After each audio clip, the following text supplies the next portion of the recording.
Welcome to today's episode of Navigating Freedom with Federal Retirement, where we dive into the stories of remarkable individuals who have made significant contributions in their field. Joining us today is John Binks, a respected technologist and author based in the Washington, D.C. area, with a background in both military and federal service, notably as the Chief of IT Management at the Department of Homeland Security. John brings a wealth of experience and insight to the table.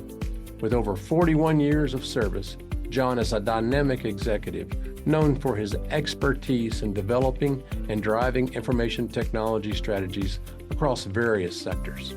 Well, John, thanks for joining us today. Well, Jeff, I appreciate having me on the show. Great. John, you've now written 3 books, the latest being Bots and Brilliance, 101 Things that you should know about artificial intelligence. And you've previously written 2 other books, Bots and Bosses, the hilarious chaotic symphony of management in the age of AI, and Bots and Bytes, the introduction of artificial intelligence with ChatGPT and machine learning. I guess that does make you an expert in AI. What led you to become an author after so many years in civil service? Well, in civil service, I was managing a whole bunch of IT teams that included some that did some artificial intelligence work. And it was just kind of a natural when I did the retirement and went through retirement just very recently, within the last 6 months, able to go through and try to use that knowledge that I had and to do something totally different because I had never written books before. The subject matter, of course, I know, but I love learning, and just learning the process of publishing books was challenging, but it was a really fun and rewarding experience. Congratulations on that. Well, with your latest book, Bots and Brilliance, 101 Things You Should Know About the Artificial Intelligence, it provides readers with a comprehensive understanding of the AI's impact. How do you see AI influencing retirement planning and strategies for federal employees? So I definitely think AI already has, and I think it's going to continue to have a lot of impact for retirement, especially for federal employees. You're able to use tools that are out there that'll help personalize the financial advice, doing prediction of what predictive needs a person or a couple might have when they get into retirement, and I think it's that ability to simplify just the entire navigation through the retirement system. As an example, I know OPM has a chat bot. I think they refer to it as Retirement Services Chatbot. And for those folks that are not familiar, a chatbot is a computer program that uses artificial intelligence and large language models to be able to have very similar conversations as to humans, where you can ask.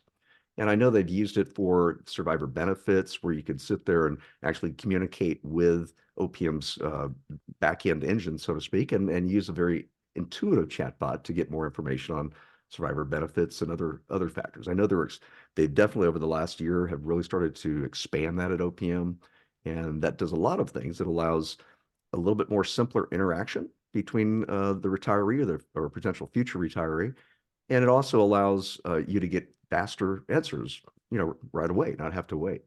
John, in Bots and Brilliance, you aim to bridge the gap between technical and non-technical worlds regarding AI. How can federal retirees who may not have the extensive technical background navigate AI-related tools and resources to enhance their retirement planning? Yeah, I think that's a good question. The first thing that I would always want to say is to start with the basics. Having that simple foundation of what goes on with computers, how to use them, what is AI, how do we start interacting with AI.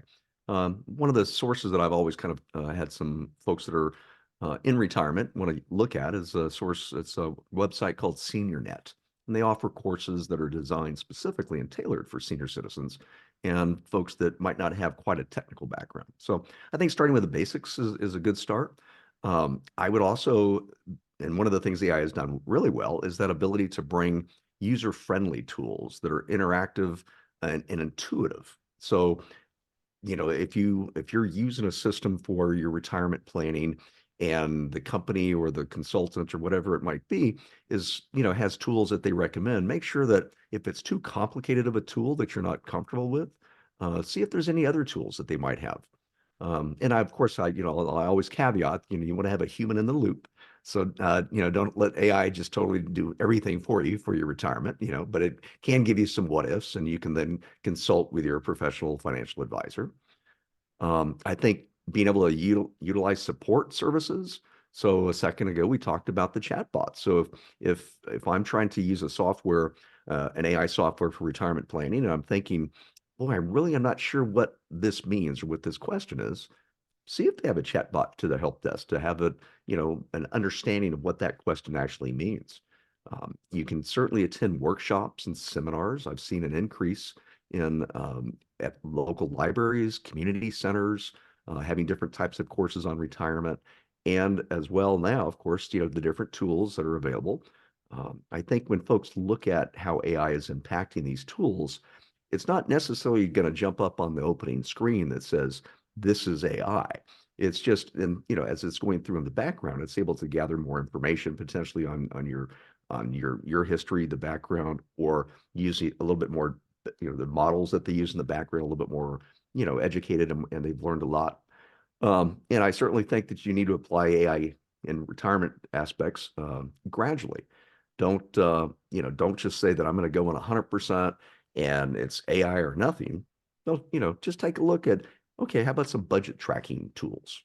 There's very simple ones that you can get right at the house and be able to go through there. And there's ones I've seen that you just take a picture of your receipt on your camera phone, and it goes into a small little program, and then it'll automatically know that you've spent $50 at the local grocery store, and you can kind of do some budget tracking that way. So I would think those are a couple of good ideas. Yeah, exactly. I mean, AI is a wonderful thing, but you don't know where it's gathering its information. So, because it does reach out to the web. So, it's great points. Your book emphasizes also on practical understanding through real life examples in AI.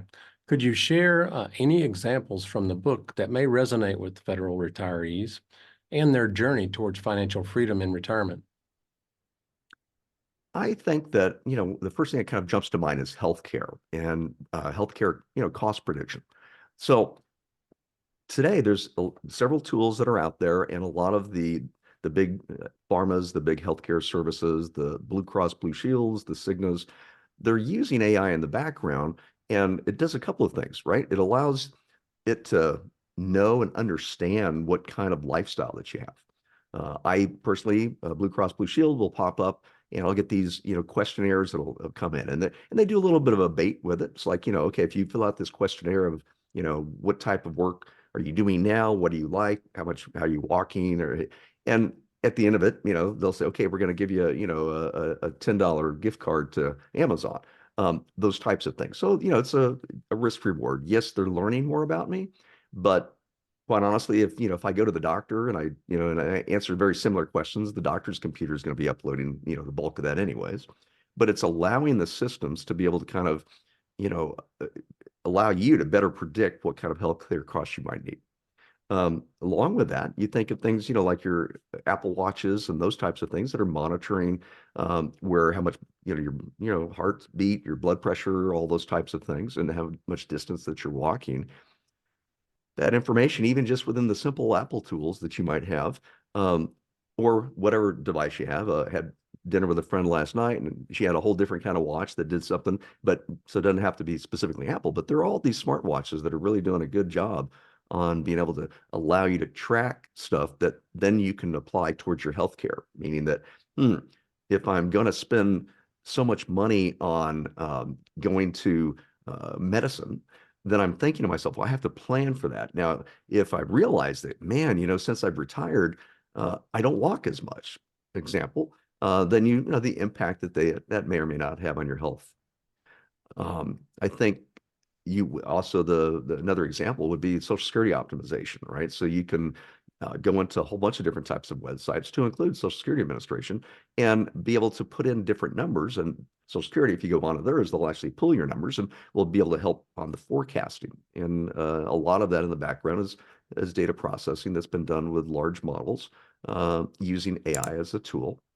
And I think lastly, thinking of the different types of AI tools, that are out there that can look at what is your current work history, what's your salary, what kind of benefits do you have, and allow you to incorporate that, even through your within TSP, and to be able to kind of say, okay, this is some things that we might recommend. And at the same time, I, always say, talk to your, professional financial advisor, but, running these scenarios allows you as a retiree or a future retiree to be able to plan better, but also be able to have maybe some more questions to ask to your financial advisor and get some clarification. Yeah, very, very, very good information. Well, John, with your experience in technology and leadership, do you envision AI shaping the future landscape and federal retirement policies or benefits in the future? I think that one of the things that we could do collectively is to encourage our administrations throughout the years to start really looking at the vast amount of data that's available to them. And as they make policy decisions, whether that be government policy decisions or policy decisions with different retirement plans, with this additional amount of information, use AI to be able to extrapolate those models so we can provide, a better healthcare system where we can provide better resources that match the community that we now serve. If we go back, many years, we'll all remember where the question, are you on the old retirement system or the new retirement system, right? I'm not necessarily saying there's going to be a third one, but, there is opportunities to make improvement on that. I think by using AI in the services at the Social Security Administration, as an example, they're able to use the different tools to allow for maybe a faster return, a faster, you're asking for information or you're going through the retirement process and your paperwork package has to be, gone through. It, we all know it takes forever, it seems like. I know that the folks that I've talked to in my personal experience, when somebody tells you or you talk to your financial advisor and says, okay, when you have that last paycheck from the federal government, you better have at least 3 months of it just sitting there because it's going to take a while before it catches up with you on your retirement planning. And I think by the administration, this Social Security Administration, be able to use AI even more effectively, it's going to, speed up that process for most of us. That would be wonderful for a lot of people. I mean, a lot of the retirees that I work with, they have the majority of their net worth invested in their TSP and don't have a lot of savings. So that would mean they would have to start pulling from their TSP immediately, to make that transition. So if they can shorten that time, it would greatly help those. So also, in Bots and Brilliance, it emphasizes on the transformation potential of AI. How might federal employees embrace the AI-driven innovations to expand their post-retirement opportunities for pursuit and new ventures? Well, I think one of the things that I personally do, and I always recommend it to folks, never stop learning. I fly aircrafts on the weekend for fun, and there's an old saying, that a good pilot is always learning. And if you have that type of a mentality, no matter what it is, try to understand what are I will always remember when my dad would tell me, it's like, I want one of those things you have on your belt. It's like, what are you talking about? And that's when they had cell phones on your belt, right?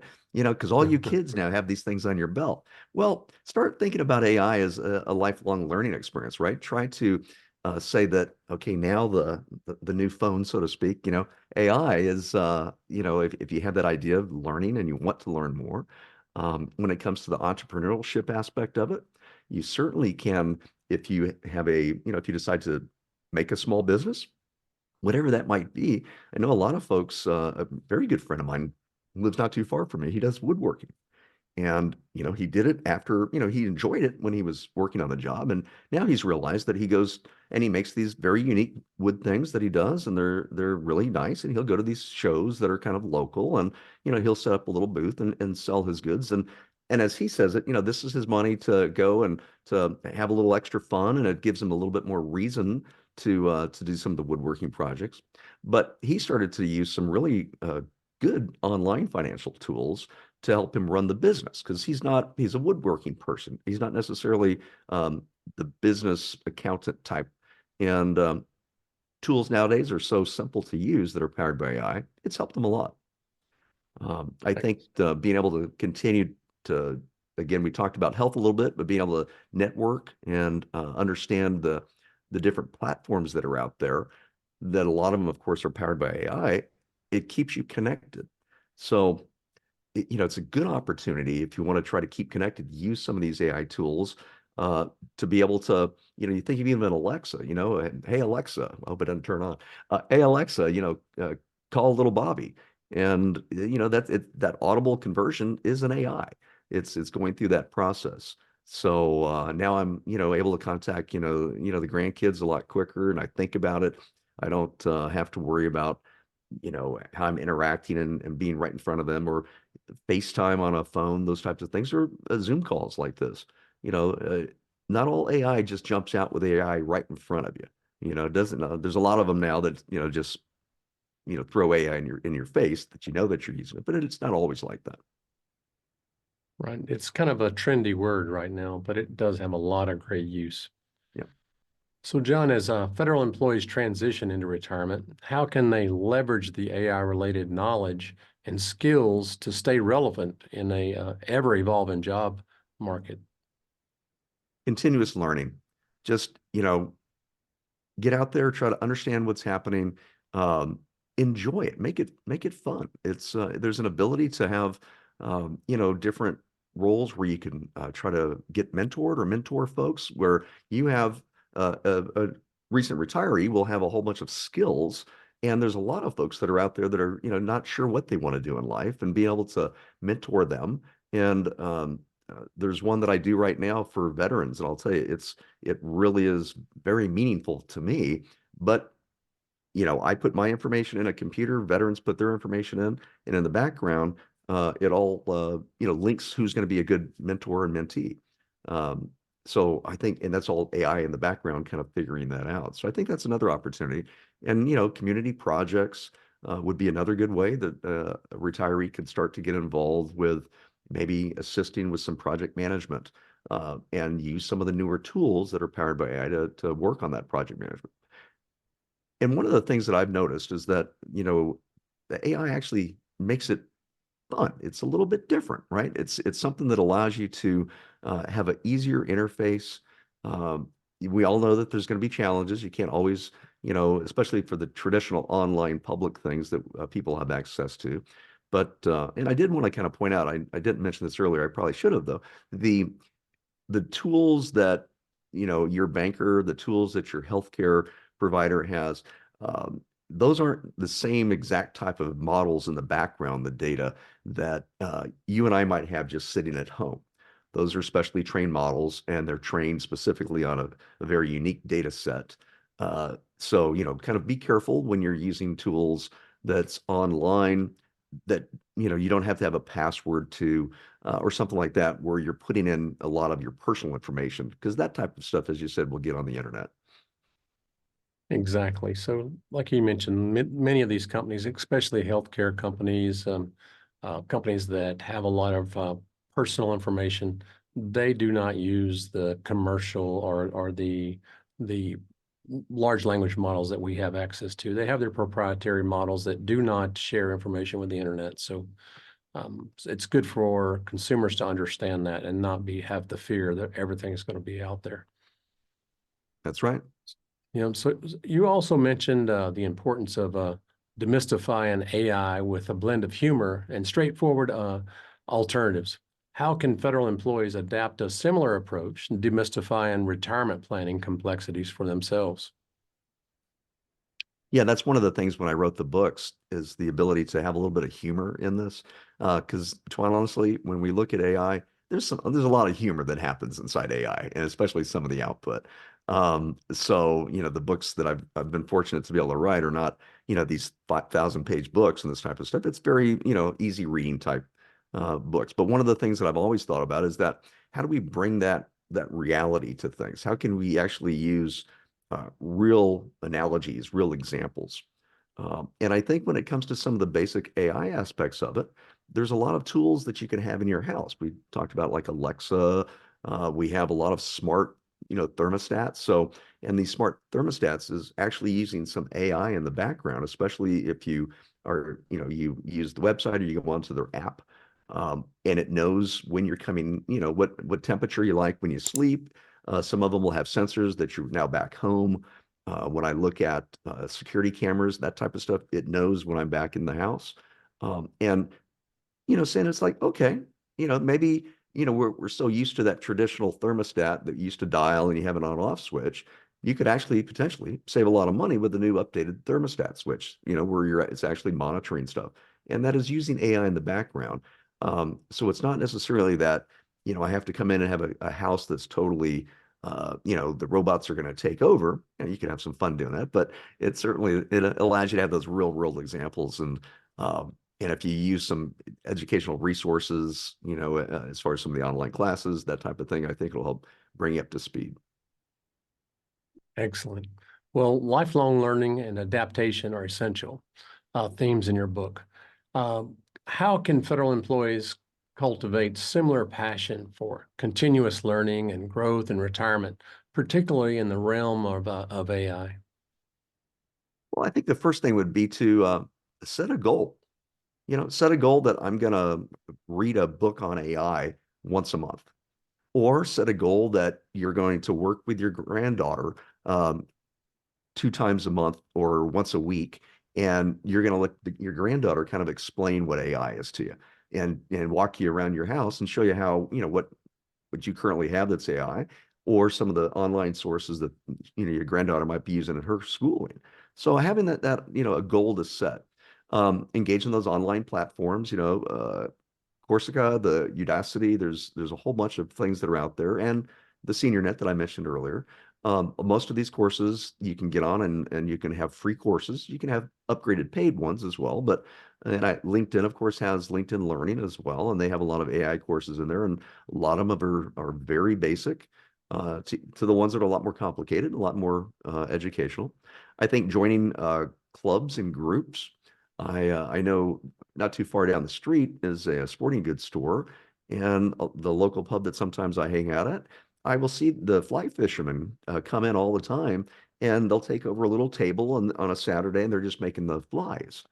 And they all learned about fly fishing at the sporting goods store, but they now have this little. And every time that I see them, they always pick a new topic.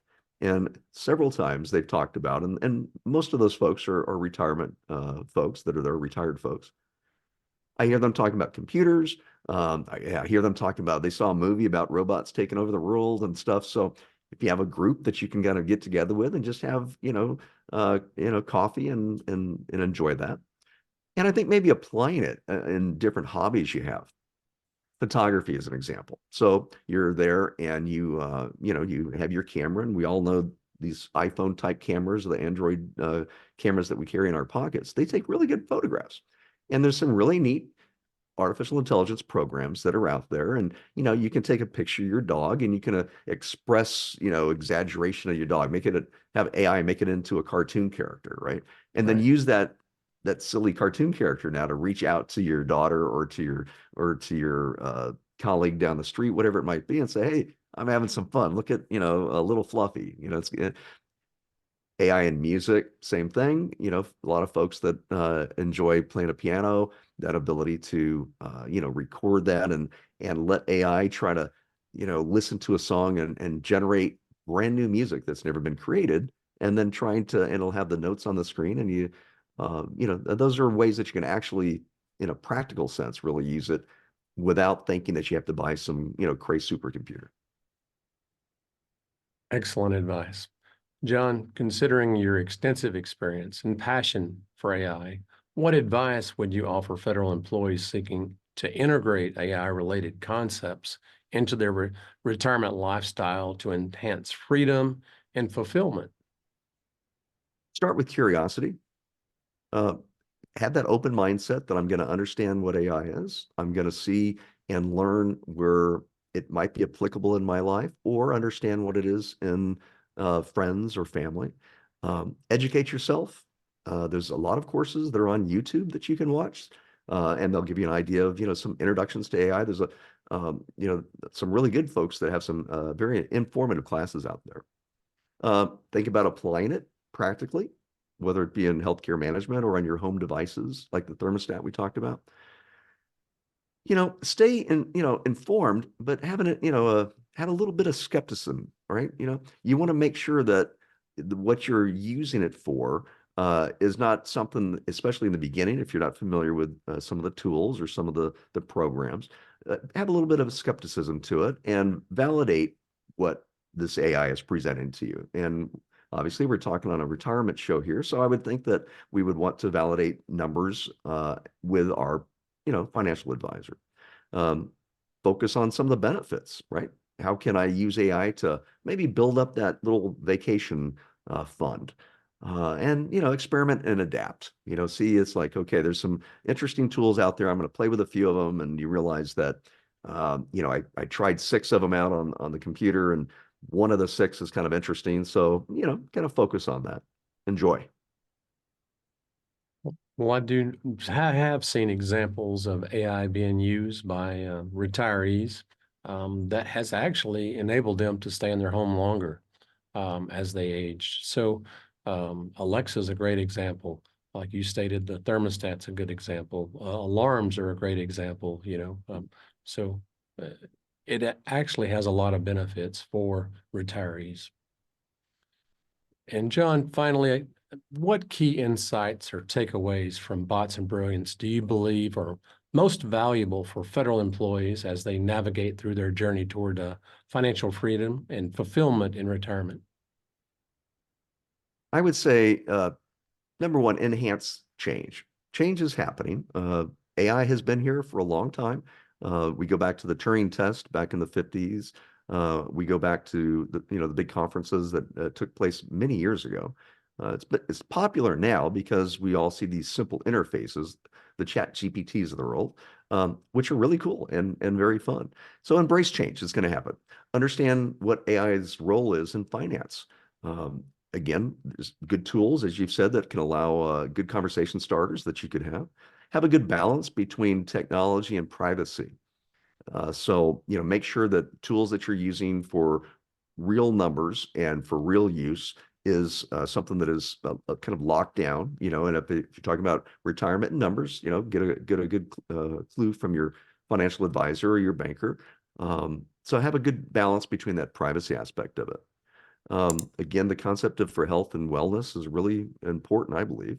And you have that ability to use AI to connect with friends and family to be able to continue to have that reach out. One of the things that I've seen a lot of my friends when they have retired, and a good friend of mine, he he realized that he would see everyone around the water cooler every day at work, and you have all of this interaction with all of these people, and it's all of a sudden you retire, and in the beginning you still kind of keep in touch, but all of a sudden that circle of friends, the work friends, you don't have that interaction with different AI tools that allows you to continue to have more interaction. Might not be with the same people, it might be with a different set of people. If you're taking a class, you might find somebody that, you go to the community college and they have, a series of, 4 classes every Thursday night or something, and you might run into somebody that has similar interests that you do. So expand it more than just thinking of this computer robot that's going to take over the world. Well, thank you, John. Well, John, I know you had mentioned you just had a book signing a few days ago for your new book, Bots and Brilliance. How can our audience find out more about your work, your books, or you yourself? Well, certainly. For the author stuff that I do for all the books, your readers can go to www.botsandbosses.com, and is spelled out, botsandbosses.com. On there, you can read about the books. On there are links to the different websites where you can buy the books.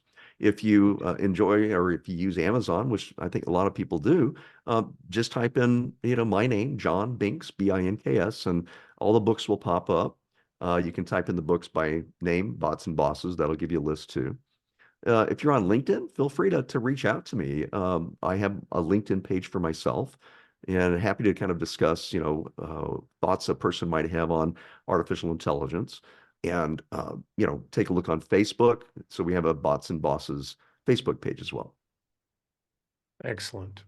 Well, John, I want to thank you for joining us today. You got a lot of great information for our listeners, and I wish you well, and wish your new book that was just released a great amount of success. Well, Jeff, thank you so much for having me on your show. This has been it's been really fun. All right. Thank you, John.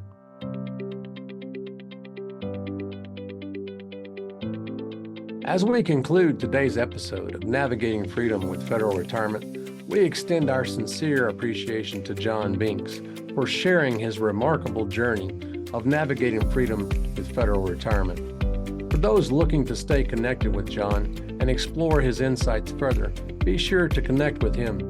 Thank you to our loyal listeners for joining us. Remember, your journey to retirement is just the beginning of a new chapter filled with endless possibilities. Stay tuned for more enlightening conversations on navigating freedom with federal retirement, and don't forget to subscribe and follow us on social media for updates and exclusive content. Have a good day. This concludes another episode of Navigating Freedom in Federal Retirement podcast. As federal employees, your retirement journey is unique, and we're here to guide you every step of the way. With host Jeff Gill and our lineup of experts, we aim to bring clarity to your path ahead. If you found value in today's conversation, please share it with a fellow federal employee. Remember to subscribe for continued insights. Until next time, here's to your informed and bright retirement future.